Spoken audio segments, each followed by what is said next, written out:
Hey, I so enjoyed your talk. I just want to say thank you for doing these. Yeah, pleasure. And, yeah, it's such a fascinating topic. Um, Early on in all of this for me, I read a book called Daughter of Fire. I don't know if you ever heard of it.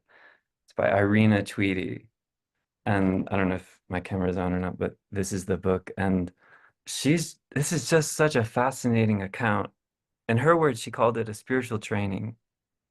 And she was in the UK and she went over to India and she worked with a Sufi teacher. And most of this book is her just being, um, well, having tremendous experiences with this teacher, but also being really abused by this teacher verbally, not physically or in any other way. But this teacher really went out of his way to to assault her ego um, on many levels. And so on one level, this is clearly abuse. And as the book goes on, there's less and less of that type of abuse until by the end of it, he's treating her more of like as a peer, as an equal. And as she reflects on this experience, she's so grateful for this abuse, which is so funny that she had that insight to see what he was doing to her ego and how the various things that he would say to her would set her off, but also expose her and also expose her and to herself. Yeah. Um, and it's just this It, fascinating dynamic. Um, yeah, what's the name of the book? We can say it again for people that want to oh, read it. it's called Daughter of Fire. Daughter of Yeah, it's Fire. really fascinating. And so she's working with a Sufi teacher, and they're working. The way that she explains it is that they're working to open the heart first, and then through the heart, clearing all the other centers. So it was a very painful process that involved Yeah, a lot of energetics, a lot of Kundalini. yeah, But by the end of it, um, she herself became a really powerful teacher and had a great influence on her students as well. And I think the school is still around in the West as the Golden Sufi Center. And also it reminded me of something I heard of Ramesh when Ramesh was with Nisargadatta.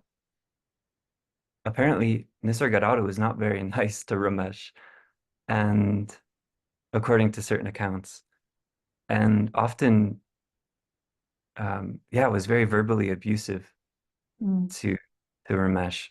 yeah. I wonder if you had any insight on that or knew I anything don't about know so that. much about Ramesh and Nisargadatta's relationship, but I know about the other thing. Um, yeah, I can just say from my experience, like living 3 years with your partner being your teacher, it's um it's really intense. But I never want to speak too much because people misinterpret it, and I never want people to think or speak badly about Roger because I totally love him. Roger, not romantically, like not like, but I totally love him as my teacher and everything we went through, and I feel like people wouldn't understand it, so I don't really talk too much about what happened there. I just do glimpses to people. But I can say it was one of the most intensest things I've ever done. And there were so many times where I tried to run away, but I couldn't. I couldn't, not because he was like physically stopping me, but because I couldn't, and I feel like some people could, yeah, I won't talk anymore about that. Um, but the way that the teacher, what is meant to happen is the teacher is meant to be a mirror to what's happening for the student. So what it feels like here is that when I come into someone's presence, and it doesn't always happen, and sometimes it's confusing, and sometimes it gets mixed with Lisa's stuff. It's something that's, yeah, it doesn't come with a manual, like, but so when I come into someone's presence, like if life wants it, then it's like I begin to think or feel the other person's thoughts. So if I'm in the right situation and I can share that with somebody, it can be really enlightening to them because often people don't realize what they're thinking and feeling. But you have to be really super careful because it's not like I want to indoctrinate somebody into their thoughts and feelings. It's like trying to get them to see that without you pushing it onto them. Um, so that they might on this when I was with Roger, when we were, this is an example, we were having a conversation one time. He kept telling me I was angry, but I was telling myself the story that I was happy. And I wasn't able to drop into my body and to really experience what I was experiencing. So it was almost like I was pretending I was happy, but I didn't know I was pretending I was happy. And the anger is leaking through. Roger could perceive it, but I didn't know that. And then through the conversation, I began to get really angry with him for what he was saying. And then eventually I exploded in anger and was like, oh yeah, I'm angry. Like, so yeah, it's this process when you meet people and when you work with people, is trying to help them see their illusions.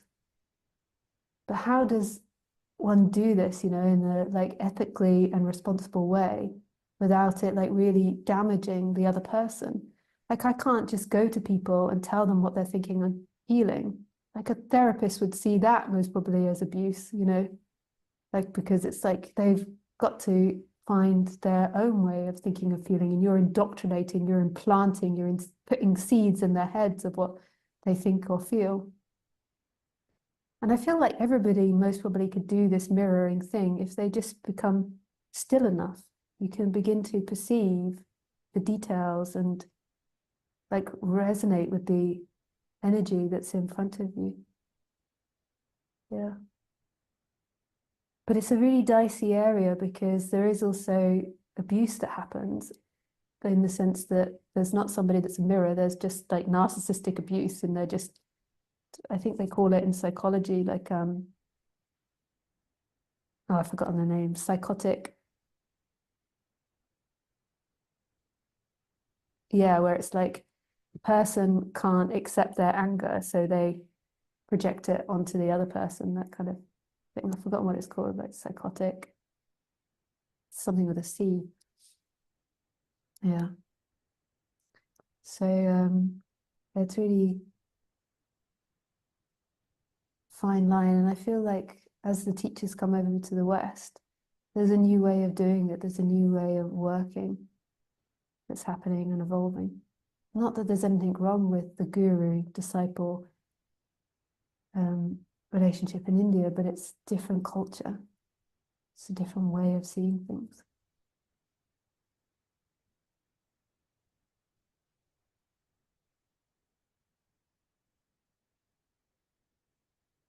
Yeah.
Yeah, thanks, Eric.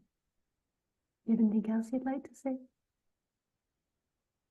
No, thank you. Actually, I also was reminded we were just talking about Nisargadatta, and there's someone else here talking about addictions, and we're talking about the body and what the body wants versus the mind and heart, and I just thought it was so fascinating that Nisargadatta was addicted to cigarettes too, and that didn't seem to impede his teaching or his his teaching style, and he's such a powerful teacher, but here he was addicted to cigarettes. Yeah. Yeah. So fascinating how this works. Yeah. Yeah, addiction can't stop it either. I mean, we're all addicted. I mean, consider out of all the addictions, I mean, it's dangerous, but it's not like, like being addicted to alcohol, like this. But it's but addiction can't stop this. Nothing can.